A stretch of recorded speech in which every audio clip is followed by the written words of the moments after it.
My name is Silas, and my friends and colleagues know two very important things about me. I'm a conductor, and I love coffee, especially espresso.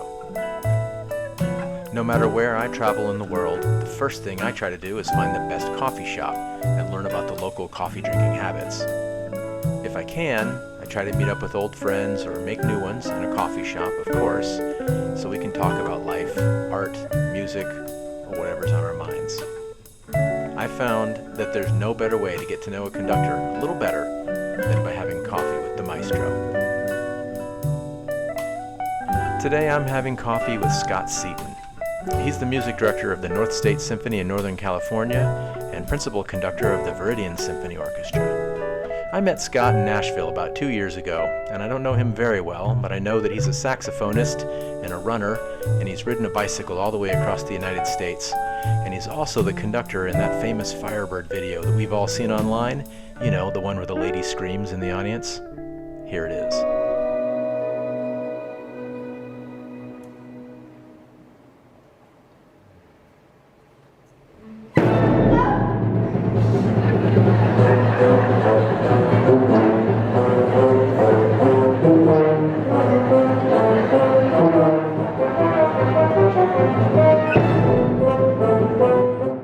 How's it going? Hey, Silas. Doing well. How are you? I'm good. Thanks for having a coffee with me. I'm drinking my usual espresso. What do you got there? Well, in the mornings, I just do black coffee, but sometime during the day, I'll have my usually a cappuccino or a latte from somewhere.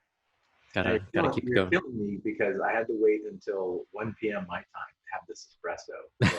So you're 2 hours behind me. But, so is this your first cup of the day or second? This is my first cup. I've already got my run in, got my coffee going on, had the breakfast.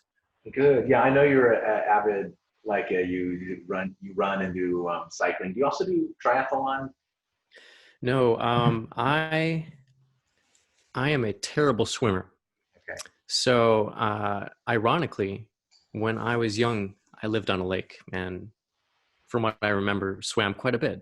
But now, or at least a few years ago, when I sort of picked it back up, my body doesn't float naturally. I'll bet you could do okay. Well, I'm working on it. I'm getting a little better. So it's just a matter of, hopefully in the next couple of years, I can sign up for, a half Ironman and then maybe a full at some point. So we'll see. I want to say I also do triathlon. I should say I used to do triathlon. I used to do a lot more of that stuff. The deal killer for me is the swim, not because I'm not a good swimmer, but because the training is a big pain in the butt. Mm-hmm. The fact that you have to go somewhere, that takes a little bit of time, and then you have to do the thing. That takes some time, and then there's the shower, and all that stuff, and then transporting back. Whereas a run or a bike ride, you can just start right at your front door. Right. I can run, but I've given up. And then this year, because of COVID, of course, I'm just not swimming. I've been in a pool in a year. Well, like many runners, we've all had races canceled and events canceled, and sometimes it's hard to find motivation to push through longer distances. But I figured that since I'm not doing much else, I have to find something to balance how much more I feel like I'm eating. Yeah. So is your routine more or less the same? Are you running more than you were before COVID? Well, back in, April? I did a month where it was my goal to run every day and drink no alcohol and actually no coffee as well. I almost succeeded in all three of those things. There were 2 days out of the month that I didn't run, but I didn't drink a drop of alcohol or a drop of coffee that entire time. How did you feel? It's great. I do these little challenges sometimes. Back in 2016, a few years after I started the whole marathon thing, my running buddy from North Dakota and she's a pianist. We used to take, the month off before the marathon from alcohol and just to increase the training, see how good we get to feel at the end of the month.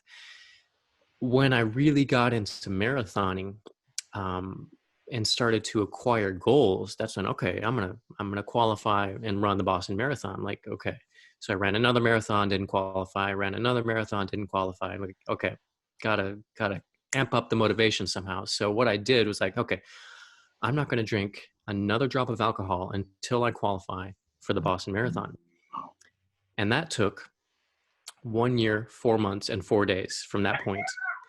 So the number of days. I love it. so I went that long before it was a sunny October day in Minneapolis when I qualified for Boston, and I had that first martini back, and it was a special experience. I just in tangent to this whole pandemic thing, the more we go away from something, the more we realize how much we appreciate it.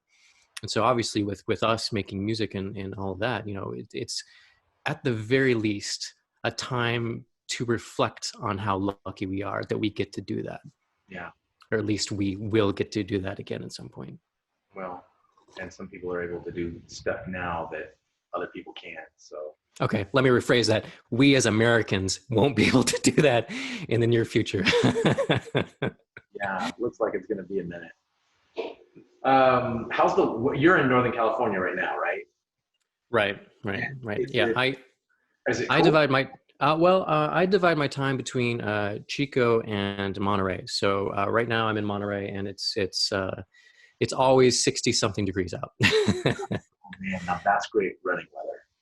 Yeah, it is. It gets a little cool sometimes, but it's nice because it's mostly nice. The bad part is it's always really humid in Monterey. So when you get all of the elevation and stuff factored into the equation, it gets a little uncomfortable. But the advantage that Chico has is it's always really hot in the summer, but it's always very, very dry. So it's nice to have those two sort of vastly different training atmospheres going on. Yeah, I have gotten. So how much running are you doing, if any? Not as much as good as I would like. I used to be more avid, and I ran a lot. I used to run 5 miles kind of every day, or maybe 6 days a week. And then I don't know, 5, 6. When was that? 4 years ago, I suffered an injury, and then I didn't let my body recover long enough. I felt better, and I started running again, and I injured. And gotcha. Since then, I don't know if it's age or just years of running and abuse, but I just feel kind of broken. And so, I run a couple of miles a couple times a week, maybe 2 or 3. And if it's a good week, 4 times a week, I'll run 2 to 3 miles. But I feel pretty weak when I do that, because it used to be nothing to just go out and pound out 6 or 8 miles. Kind of. Right. And I don't have any excuses now because I've got all this time on my hands. So I'd love to be like, well, so busy. And you can see behind me, there's my road bike, the top of my road bike behind the couch. What kind of bike is it? They're like taunting me, begging me to go for a ride. Mm-hmm. What kind of bike do you got? It's a Specialized Roubaix.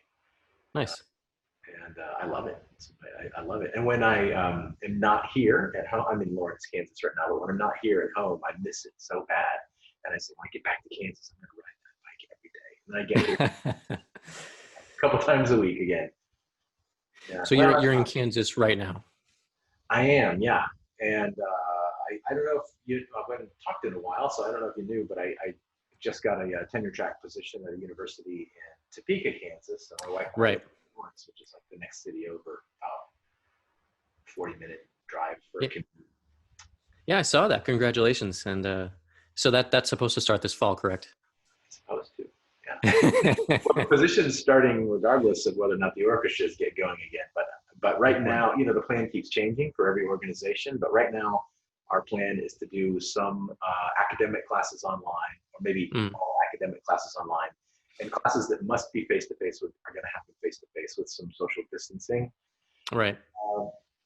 Policies put in place. It's going to make orchestra difficult, but possible. And so for that, I'm very grateful. No, that's great. That's great. And what about the groups you're involved in? Any exciting news, or is it like everyone else, kind of like postponing? No, there's no exciting news.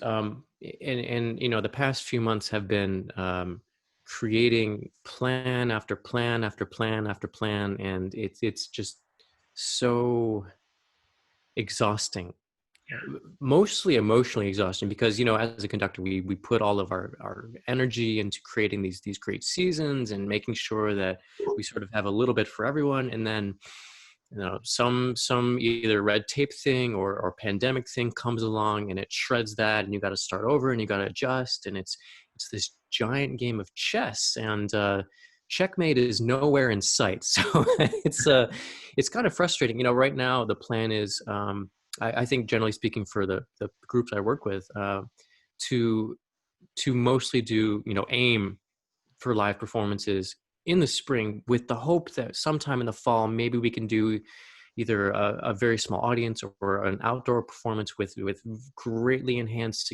safety measures. But it seems like it mostly be an online platform, and keeping people engaged with special content, just emphasizing how much we are anxious to return as much as they are anxious for us to return. So it's probably just working on those relationships and ensuring that there is something, when we return.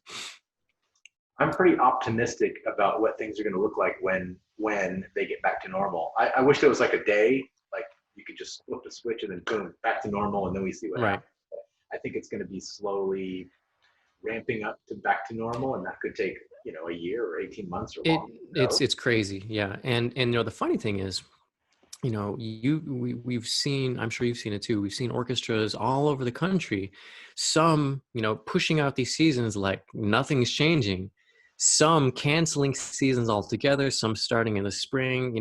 We've just seen I've seen an orchestra recently that published programs without dates for these programs. So it's just like, okay, Larry, let's get in the first program quick, or something. Who knows? But well, I think I think what you said earlier is right. That our orchestras are looking for ways to connect with their audience and just keep the interest alive and the support alive. And even if that doesn't mean financial support, but just to keep the audience engaged, so that when we go back to normal, there's still an audience.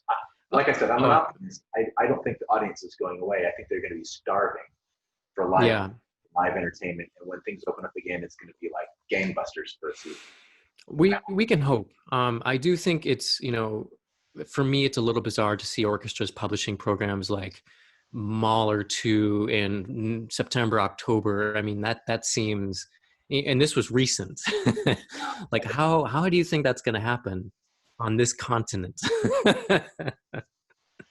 Yeah, scary times.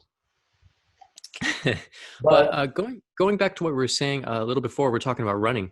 What was interesting when I did the month is, after that month, I just, without even like dreading running every day, like I just kept running every day.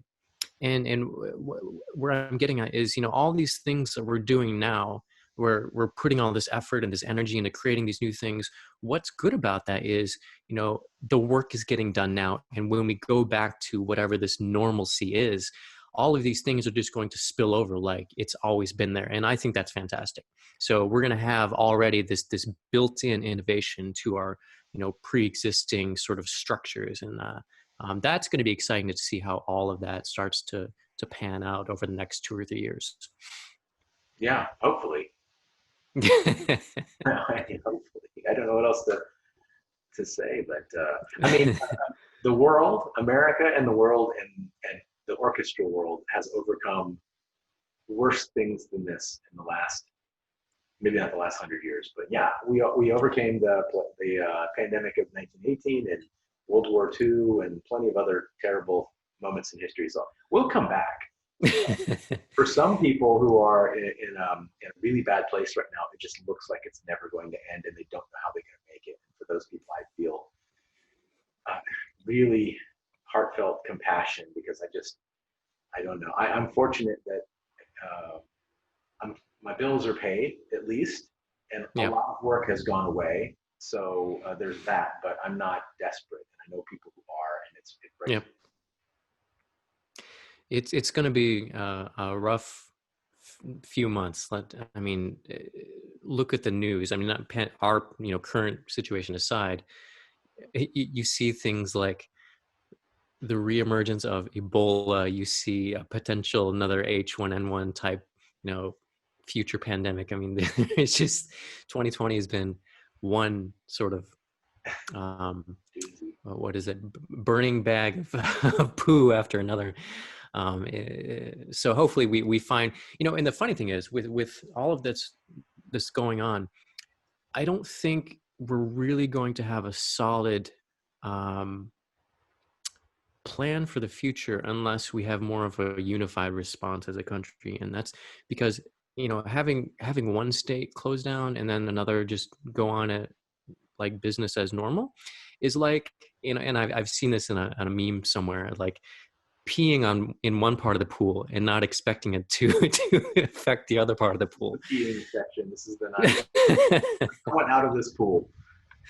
Right. So hopefully we can.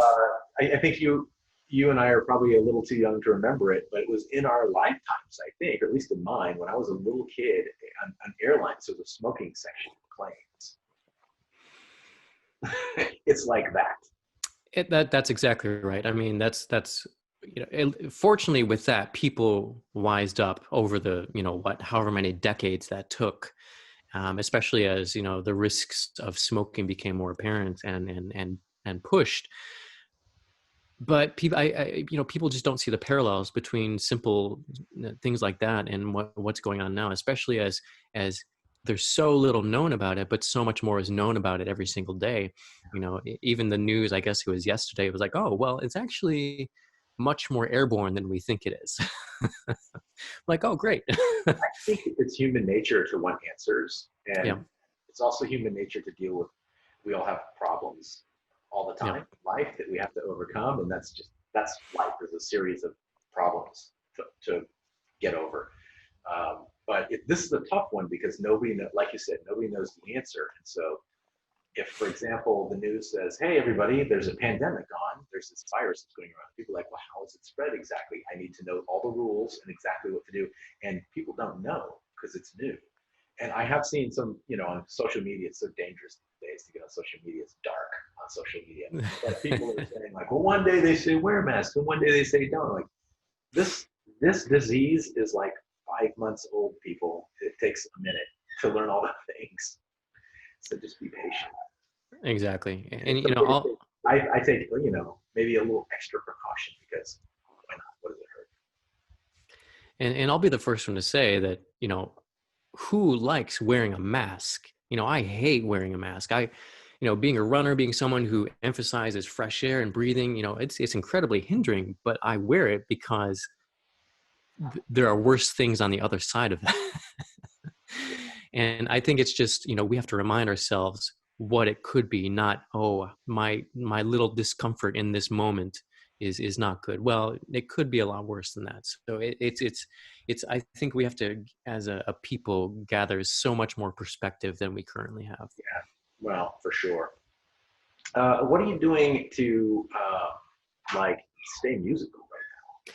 Well, that's the funny thing, with all this, planning and replanning and planning, I have found very little time to actually study, to actually just open a score and just lose myself. There have been moments in the past few weeks where I've, made myself just take a few hour chunk and just dive into something. Most recently it was actually Mahler 2, just because it's a work that I haven't studied. And one of my least familiar Mahler symphonies. So I'm really, trying to get more into it. And it's just an incredible work. And, I would love to work on it someday when we can have choruses in the same room as an orchestra again. But, it's just, I've been so emotionally drained that to invest myself in a piece of music has been so difficult on top of all of this. We're in, the summer months now. On a normal year, as a music director, this is pretty much a downtime. You've already planned the season. Everything's ready to go. You're studying scores. You have a cycle that you're going through during the days. Right now, it's just it's constantly in crisis mode. Like every day is crisis mode, and you're constantly working through something and then something else. And I have to be much better about setting a block of time in the morning before I mentally invest myself in all of the other stuff that's going on. I am trying to be better about just setting a fixed schedule for myself, which is something I've not been very good at in the past, with at least when it comes to studying. With running and all this other stuff that I feel is necessary for my physical health. Well, and that's the funny thing, is now that we can't work with musicians, or most of us can't work with musicians live, diving into a score, maybe that is the new running, that is the new, emotional health. And maybe I need to take more time to actually, okay, I'm going to get up at 7 a.m. I'm going to dive into Mahler 2 for a couple hours, and then I'm going to deal with all this other stuff. So I think that's where I'm going, mentally, and as part of my day. And the cycles that we go through, is I think that has to be part of it. And I have to find ways to work it into what I'm doing. What about yourself? How is that going for you? Well, a lot of what you said resonated.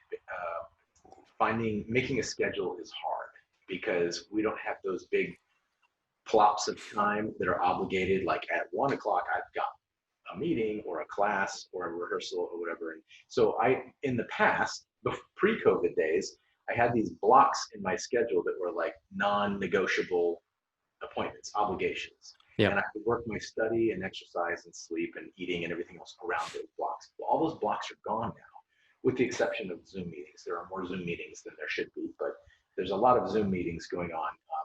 So then I can wake up whatever time I want. And that means I can go to bed whenever I want. And that means I stay up late and sleep in late. And I get up and it's already getting hot. So I don't know if I want to go for a run. It's already hot. And then my days just like fly by, and I'm getting less done. So I've also been trying to be more disciplined and set a schedule. I'm a Google Calendar guy, so I'm really like a little OCD about putting all the blocks in my calendar and color coding them. Green is for workouts. And see, I am too. Yeah. My problem with Google Calendar is I have all these things that I have to do, and I just keep dragging them to the next day, and then to the next day, and then I try to disperse them within the 2 weeks, and then they all get piled up on one day again, then I have to drag them to the next day, and it's just this continuous cycle, and I eventually get 1 or 2 of them done. But yeah, the same. But at least I'm trying. At least we're trying. Yeah, because if you just sort of have a blank Google Calendar and you wake up every day and go like, "What now?" Then that seems like not a good way to get stuff done. But it's funny because when I had, there was a week or two at the beginning of June when I just didn't have anything going on, and I had total like the ability to schedule whatever I wanted, and I didn't get much done when I had all that free time. And then I started scheduling things, including these coffee talks with people like you. And now I've got like a little bit of a regiment in place. Like I've got a daily, like I get up, I work out, I'm taking a class on Monday, an Italian class. I do my Italian work, I have lunch, I do a Zoom, I write or study, and then in the evening I maybe Zoom again with somebody else or watch TV but just having a routine is very helpful. Because I'm afraid when this whole thing ends, maybe in the fall or in the spring semester, it's going to be hard for me to get back to like normal routine, and so I want to establish it now. Right, and that's sort of exactly what I was saying. Is that the more we work ourselves now, when we don't have to do it anymore, it's probably still going to be there, at least to some extent. It won't feel forced, and then we can sort of figure out ways to incorporate it comfortably into our schedules that existed before everything was on lockdown. So that's great, and hopefully we both can do better about that. Hopefully, yeah. But to stay musical, I think that the original question was musical. I'm actually not studying many scores, but I'm practicing again. I'm a guitarist. I don't know if you knew that, but I haven't played the guitar seriously in like, I don't know, 20 years or something like that. I just play it every now and then, and I play in a rock band on the side, and I don't really practice. I can just do it. But lately I've been, trying to have a really regimented practice schedule, and I'm trying to learn all the Bach cello suites and a couple of Spanish pieces. Yeah, it's going well. It's fun. And you're a saxophonist, right? I'm a saxophonist, and kudos to you, because when March came around and I was like, okay, what do we do now? I was like, oh, well, maybe I can practice now. And how many times have I opened my case? 0. I'm curious because you and I both play not orchestral instruments, right? Not the there's no piece of music without with a guitar part or a sax part. Mostly guitarists and saxophonists don't play in orchestras. So how did you get from saxophonist, I guess when you were a kid, you played saxophone, to Right. orchestra? Right. And that's, that's a great question. And I'm sure that we had much more diversified and unique past than someone who has started out on, violin or cello, or even piano for that matter, because, pianists, at least good pianists can absorb repertoire relatively quickly and read through scores and things like that. Whereas, saxophonists or guitarists, one, aren't raised in orchestras, and two, if you are crazy enough to want to be a conductor of orchestras, you're playing a game of catch up for a long time. And fortunately for me as a saxophonist, and I began playing saxophone in fifth grade, which, of course is a lot later than, string players start, generally speaking. And I was lucky enough, when I got to high school, or when I got to junior high and high school, to have a band director who was a risk taker, and it was adventurous and didn't program the old, football crowd pleasing, shows and things like that, who actually took a chance at program things like Aaron Copland's Billy the Kid, or Stravinsky's Rite of Spring, or even music by Eric Whitacre or Danny Elfman. He was doing things that not many people were doing in the late 90s. So, I was exposed to Rite of Spring as a ninth grader, and it changed me. That piece, of course, has changed generations of people, but it really latched me on to this whole other world that I knew very little about. And I was already inspired several years before that. My first, CD player, my first boombox, came with my first CD of Tchaikovsky's Nutcracker. And I remember putting that thing on all the time, just having the Russian dance, just overwhelm me. And there was that. There was as a kid growing up in the countryside of Michigan and Tennessee, not having access to live music, but having access, having a TV and access to Boston Pops, and seeing, these worlds that I didn't know much about, and feeling the excitement with this, this fun repertoire. And so, when I first wanted to be a conductor, I was like, oh, I want to be, the conductor of the Boston Pops. I want to work with this music. And so that's what where the seeds were planted. And when I got to college, I was I went to Vanderbilt, and was lucky enough to get an in with the Nashville Youth Symphony. Now it's the Curb Youth Symphony, but then still one of the best youth orchestras in the country, and fantastic conducting teacher, Carol Neese. She took me under her wings, and really taught me what this process is about. I would have weekly lessons where it would just be me at the piano, and like, I remember my first several months of, okay, your first assignment is Debussy Prelude to the Afternoon of Faun. Okay. Like, and she's like, take the first 3 pages, show me what you can do. I'm like, okay. and so I was learning all of the harp, glissandi, and all that stuff meant, how to voice chords as a conductor on the piano. It was a huge learning process. And the biggest, takeout from that is not only the score reading part, but the clef reading part. It was like, we delved into that hardcore when I was, a very young conductor. And I'm very grateful that she showed me the important stuff, and not, okay, this is how you do this and you'll be fine. She did very little of that. It was more about, what is the music saying? What is the harmony saying? Where is the phrase going? All of this stuff that, as a freshman music major, I was barely thinking about at that point. And so taking that alongside, being a saxophone performance major, and, practicing, 3 to 4 hours a day at that point, it was nice to see all of these different perspectives as I was really forming what my habits as a professional musician would be. And from that, I went on to study with Robin Fountain, also at Vanderbilt, the conductor of the Vanderbilt Orchestra, and he's also had the Williamsport Symphony and the Southwest Michigan Symphony, and he's just been a great influence in my life as well. I've been fortunate to have conducting mentors that are very thoughtful people.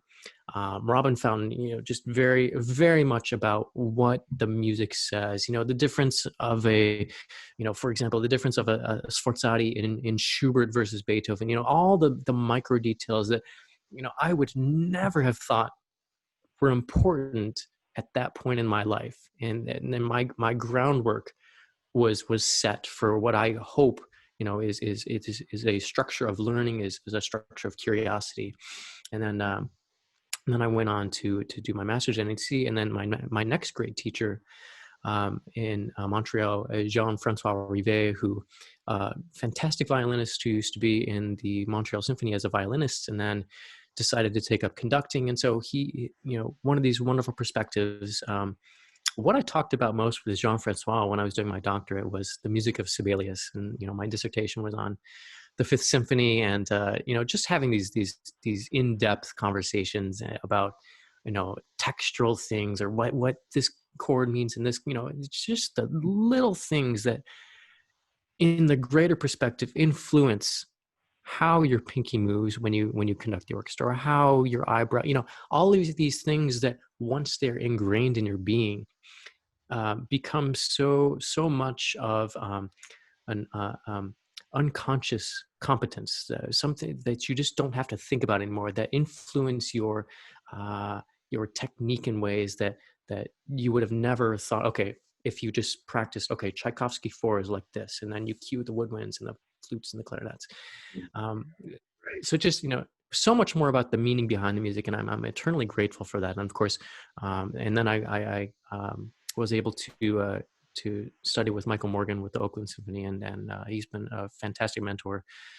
When I met him in 2007, so a while ago now, and I'm fortunate to have him close by. And of course, I don't know if you know anything about, but he's just one of the most brilliant orchestral programmers that exists. And the fact that he has the Oakland Symphony, which is just a melting pot of all kinds of different cultures and ethnic groups. I mean, seeing how he really adapts that orchestra to that community, that's where the real, as someone trying to do similar things, having these great examples and the way things should actually be done is immensely helpful for me. And what I hope for myself is that I never lose that curiosity. And the unfortunate thing for, I think, people like you and I is that it's so hard to get that criticism, that critique, that feedback as we go further into our careers. It's so hard for people like us to just jump into a workshop again, because one, we feel out of place, even though I know I would always learn something. It's not, it's not the way things are done, which is, maybe it's the collection of ego in the field or what have you. But I wish there were more ways to break all of that down and just have a more of a supportive atmosphere for each other. Not to say that doesn't exist. I just wish it was more so. Yeah, that's a problem for, I think, probably professionals in lots of fields, that once you get to a certain point, it's hard to get honest and good feedback. Right. But that's why mentors are important. And I believe strongly in having a large network of colleagues who are your equal, and then also having a couple of mentors you can go to for advice. Right. And not just that they'll say something nice about you, but to give you honest feedback and constructive criticism. That's always a good thing. So that's sort of my story. How I'm because I don't know if we've talked about this, but tell me more about how you went from your early beginnings to where you are now. That's a long story, but the short is that in high school I wanted to be a rock star because that seemed fun, and I got really good at guitar, rock music, and blues and heavy metal and 80s music. And then when I went to college, my dad talked me into going to college. I wasn't going to go. I was going to move to LA and make it big. Great plan. But my dad talked me into going to college. Is maybe just in case the rock star thing doesn't work out, you might want to go to college. So I go, all right, Right. what am I interested in? Nothing except playing guitar. So I majored in guitar performance. And of course, rock guitar performance is not a major. So I studied classical. Immediately, I fell in love with classical music because it's better, harder, more challenging, superior. Everything about it is better than most pop music. I'll get hammered for saying that, but it's true. So it's not that I turned my back on rock music. Like I said, I play in a rock band now, so I still do that for fun, but that's not for musical enrichment. That's just for kicks. But I fell in love with orchestra music when I was an undergrad in literature classes and music history classes, and I became really interested in writing music. So my master's degree was in composition, and by the time I finished my master's degree in composition, I was already hooked on conducting because I had to take conducting classes as a graduate student, and I discovered that it's really amazing to shape sound with your hands and to have an opinion about music and to get a team of people to do something together and sound better as a group than they do as individuals. I think that's exciting. And I also discovered that I'm a better conductor than I am composer. So like, the guitar thing's not going to work. The composition thing probably not going to work. I think I should be a conductor. And my first paycheck ever, except for a couple of wedding gigs and stuff that I did as a guitarist, but my first kind of decent paycheck was conducting. And I was like, I think this is the way I'm going to make a living one day, because all the other things have resulted in $0 or very little. Anyway, that's the short version of the story. Packed 25 years into about a minute. Hey, not too shabby. You know how these things happen. You know, people end up in all kinds of careers, and I think a lot of people in the world have a degree in something other than the thing they're doing for a living, and that's just shows that people evolve and their interests and their talents become revealed at some point in their life. And it's not always when you're 18 that your talent is really fully revealed. So people find out who they are as they progress through life, and most people end up where they're supposed to be, I think. And Let's I'm hope. happy that I like where I ended up, because I feel like I ended up in the right place. Although if you'd asked me when I was 18 or 20 or 22, are you going to be a conductor one day? I'd have been like, what, are you out of your mind? No, absolutely not. I think I was lucky in that time period because, when I was in high school, I wanted to be the conducting was in sight, but I didn't really know. I know that what I knew is that I loved music. I loved leading people. I loved being an example for people, and I loved math. So when I went to college, I just kept doing those things. Like kid, I wasn't necessarily thinking about my future and where it would go. I was thinking, I love numbers and I love music, and I'm going to study those two things. And somehow, well, of course, we're all forced to eventually narrow down our focus. And I was one of those kids in high school that I was in every club imaginable. Going into college, I was still doing too many things, and I eventually came to the point where I had to narrow down and focus on something. And so I this was at the end of my sophomore year, and I called every conductor that I ever came into contact with. It's like, what do you think? Do I have what it takes to actually pursue conducting? And I had a lot of great conversations and a lot of positive feedback. But what it ultimately came down to is, I couldn't imagine myself sitting in a cubicle working from 9 to 5 as an actuary somewhere. I could imagine, and I had these dreams when I was in high school and when I was taking calculus and all that stuff, of working in an FBI crime lab and doing that sort of thing. But ultimately I couldn't imagine being just always having obligations and having to be at work at a set time and coming. It's good sometimes, but to have to do it all the time, and to do something that would largely exclude music from my life, I don't think I could focus on. Concur. But I still love numbers. I still do all kind of, I read books. I was thinking as you were telling that story that you have all these skills that music directors need that most music directors don't. So budgets are a piece of cake for you, right? Or like calculating the number of minutes you're going to spend. Well, those are fun things to do, and especially if you have a team that understands budgets as much as a music director should, that's a good partnership to have. And I guess I'm fortunate enough to have that sort of skill set and know, how important, the programming aspect is, and how all these little tiny puzzle pieces fit together. And, it's of course a giant process. But at least it's a little math that keeps me excited and at the edge of my seat sometimes. But I don't know if we've talked about this, but I also I'm a huge fan of poker, and I love that sort of statistical aspect of mathematics and probability and all of that stuff. And that also is a nice balance from the everyday stresses, and that's right next to cycling and running for me. The other big thing I do is I play chess, which is probably 2 to 3 games every day online somewhere. Oh, okay. Well, you do have a lot of interests, so your time. Yeah, got to keep the mind engaged somehow, right? Yeah. And speaking of time, we've gone a little long, but I was having so much fun chatting with you that it's probably a good time to say goodbye. But I'm glad we got to catch up, and hope we'll get to talk again soon. Yeah, always great to talk to you, Silas. And hopefully we get out of this and can collaborate together at some point. Somewhere, sometime. All right. Good luck with everything. All right. Nice chatting.